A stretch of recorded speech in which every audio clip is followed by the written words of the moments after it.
নমস্কার বন্ধুরা, কল্পনার রসনা ঘরে সবাইকে স্বাগত। তোমাদের সাথে আজকে শেয়ার করব চটজলদি কিভাবে সুজি দিয়ে ইডলি বানানো যায়। আর এটা সকালের জলখাবারেই বলো আর সন্ধেবেলার জলখাবারেই বলো, সবসময় কিন্তু বানাতে পারো। আর খেতে অত্যন্ত সুস্বাদু হয় আর বানানোও খুব সহজ। রেসিপিটা যদি ভালো লাগে কমেন্ট করে জানিও, চ্যানেলটাকে লাইক শেয়ার করো, নতুন বন্ধু হয়ে থাকলে সাবস্ক্রাইব করো। সুজির ইডলি বানানোর জন্য আমি একটা বোলের মধ্যে 1 কাপ সুজি নিয়ে নিলাম, ওজন হিসাবে 200 গ্রাম। ওই কাপেরই 1 কাপ টক দই দিয়ে দিলাম। ওই কাপ মেপেই 1 কাপ জল দিয়ে দিলাম।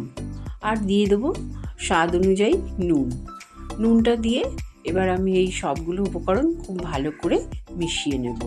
খুব ভালো করে মেশানো হয়ে গেলে আমি এই সুজির মিশ্রণটাকে 15 থেকে 20 মিনিট ঢাকা দিয়ে রেখে দেবো, কারণ এটা খুব বেশি সময় না রাখলেও হয়। আমি গ্যাস অন করে একটা ফ্রাইং প্যান বসিয়েছি, তাতে আমি দিয়ে দিলাম 2 চামচ মতন রিফাইন অয়েল। রিফাইন অয়েলটা গরম হয়ে গেলে 1/2 চামচ কালো সর্ষে দিয়ে দিলাম, 1/2 চামচ দিয়ে দিলাম বিউলির ডাল, আর এখানে 1/2 চামচ চানা ডালও দিয়ে দিলাম। এই সবগুলো খুব ভালো করে একটু নাড়াচাড়া করে তারপরে আমি দিয়ে দিলাম 1/2 চামচ রসুন বাটা দিয়ে আমি কয়েকটা কারি পাতা ছোট ছোট করে কেটে নিয়েছিলাম দিয়ে দিলাম। আর গ্রেট করা পেঁয়াজ, গ্রেট করা গাজর, 2টো লঙ্কা কুচি দিয়ে দিলাম। লঙ্কাটা তোমরা তোমাদের পছন্দ মতন দেবে। আর দিয়ে দিলাম একটু নুন।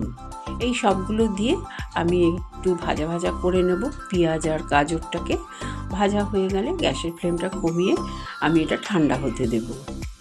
সুজির মিশ্রণের ঢাকনাটা খুলে তোমাদের দেখিয়ে দিচ্ছি। দেখো, আমার কিন্তু সুজিটা খুব ভালো মতন সেট হয়ে গেছে। আর এই রকম লিকুইড অবস্থাতেই থাকবে, তবে খুব বেশি কিন্তু পাতলা না। আমি গাজর পেঁয়াজ ভেজে রেখেছিলাম কারি পাতা দিয়ে, সেই মিশ্রণটা ঠান্ডা হয়ে যাওয়ার পর এর মধ্যে দিয়ে দিলাম। সুজির মধ্যে দিয়ে খুব ভালো করে নাড়াচাড়া করে নিলাম। সব শেষে আমি দিয়ে দিলাম 1/4 চা চামচ খাবার সোডা দেওয়ার ফলে মিশ্রণটা আরেকটু ফুলে যাবে। আমি ইডলিটাই ছোট ছোট স্টিলের বাটিতে বানাবো। তোমাদের ইডলি স্ট্যান্ড থাকলে তোমরা তাতেও বানাতে পারো। এই বাটিগুলোর মধ্যে প্রথমে একটু রিফাইন অয়েল ব্রাশ করে নেব, তারপরে অল্প অল্প করে আমি ইডলির ব্যাটারটা দিয়ে দেব। তবে আমি কিন্তু বাটিগুলোতে একদম ভর্তি করে দেব না, বাটিগুলো হাফ করে ইডলির ব্যাটারটা দেব, কারণ ইডলিটা হয়ে যাওয়ার পর আরেকটু ফুলে যাবে। সবগুলো বাটিতে আমার ব্যাটার দেওয়া হয়ে গেছে।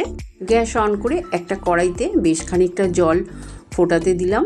জলটা ফুটে উঠলে তার মধ্যে একটা ঝাঁঝরি থালা বসিয়ে দিলাম।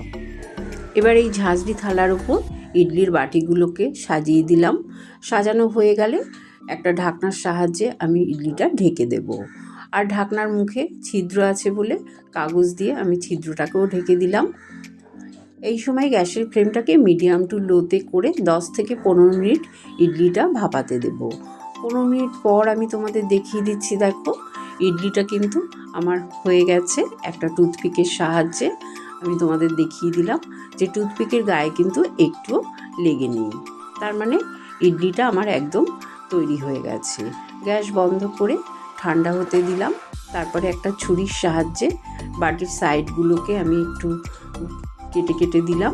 তারপরে ইডলিগুলোকে আমি একটা প্লেটের মধ্যে সাজিয়ে নিলাম। সবগুলো ইডলি কিন্তু আমার সুন্দরভাবে বাটি থেকে খুলে আসছে, বাটিতে কিন্তু একটু লেগে যায়নি। খুব ভালোভাবে আমার ইডলিগুলো তৈরি হয়ে গেছে। আর তোমরা নিশ্চয়ই দেখলে কত সহজে ইডলি বানানো যায় বাড়িতে। আমি আগে থেকেই নারকেলের চাটনি করে রেখেছিলাম, সেই চাটনির সাথে ইডলিগুলো সার্ভ করলাম। একটা ইডলি আমি ভেঙে দেখিয়েও দিচ্ছি তোমাদের, দেখো কতটা সফট হয়েছে।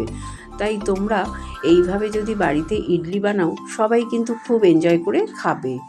সুস্থ থেকো, ভালো থেকো, ধন্যবাদ।